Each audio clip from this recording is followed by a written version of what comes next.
आज की मोटरसाइकिलें इंजीनियरिंग का सच्चा चमत्कार है। इस एनिमेशन में मोटरसाइकिल के अंदर के पार्ट्स को दिखाया गया है।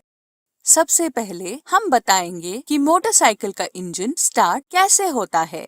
सभी मोटरसाइकिलों में किक स्टार्टर या सेल्फ स्टार्टर या दोनों होते हैं। किक स्टार्टर मैकेनिज्म सरल है फिर भी रोचक है।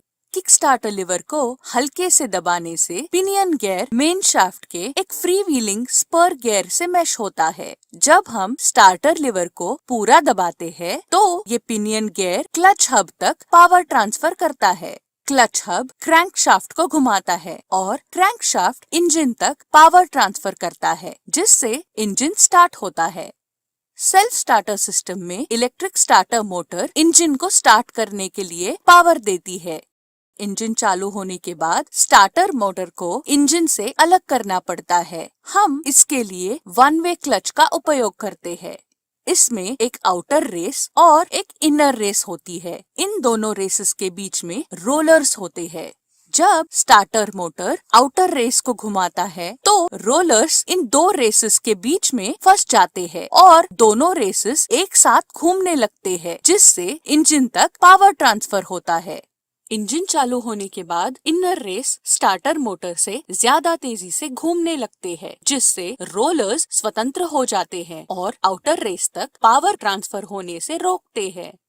इंजन स्टार्ट होने के लिए इंजन के अंदर इग्निशन होना जरूरी होता है। मोटरसाइकिल इंजन में इग्निशन के लिए एक स्पार्क प्लग का उपयोग किया जाता है। स्पार्क प्लग को ठीक से स्पार्किंग करने के लिए 20,000 वोल्ट तक आवश्यकता होती है। यहाँ दिखाए गए मॉडल में स्टेटर का उपयोग करके वोल्टेज प्राप्त किया जाता है। मोटरसाइकिल के स्टेटर में कॉपर कॉइल्स होती है।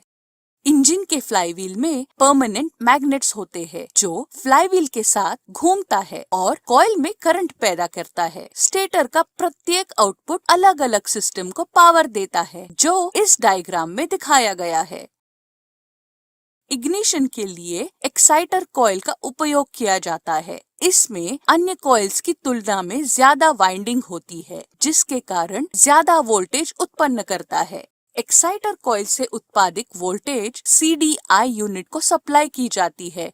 AC CDI यूनिट का कनेक्शन यहाँ दिखाया गया है। CDI यूनिट के अंदर एक कैपेसिटर होता है, जो चार्ज को स्टोर करता है। फ्लाईव्हील के पास में पिकअप कॉइल होती है। पिकअप कॉइल में एक मैग्नेट होता है, जिसके ऊपर कॉइल होता है। फ्लाईव्हील की बाहरी सतह पर प्रोजेक्शन होती है। जब फ्लाईव्हील घूमता है और पिकअप कॉइल के पास प्रोजेक्शन पहुँचता है, तो कॉइल में वोल्टेज उत्पन्न होता है। यह वोल्टेज CDI यूनिट के अंदर के एक स्विच को चालू करता है, जिससे सभी चार्ज कैपेसिटर से डिस्चार्ज हो जाता है। यह वोल्टेज को और बढ़ाने के लिए इग्निशन कॉइल का उपयोग किया जाता है। इग्निशन कॉइल एक स्टेप अप ट्रांसफार्मर है, जो इनपुट वोल्टेज को 200 गुना तक बढ़ाता है, जो स्पार्क प्लग को फायरिंग करने के लिए पर्याप्त है।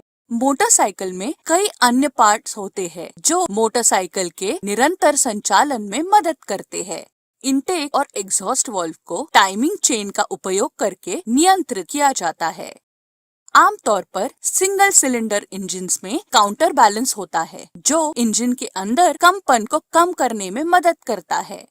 क्लच क्रैंकशाफ्ट से ट्रांसमिशन सिस्टम तक पावर ट्रांसफर करता है। ट्रांसमिशन सिस्टम मोटरसाइकिल की पावर और स्पीड को बदलने में मदद करता है।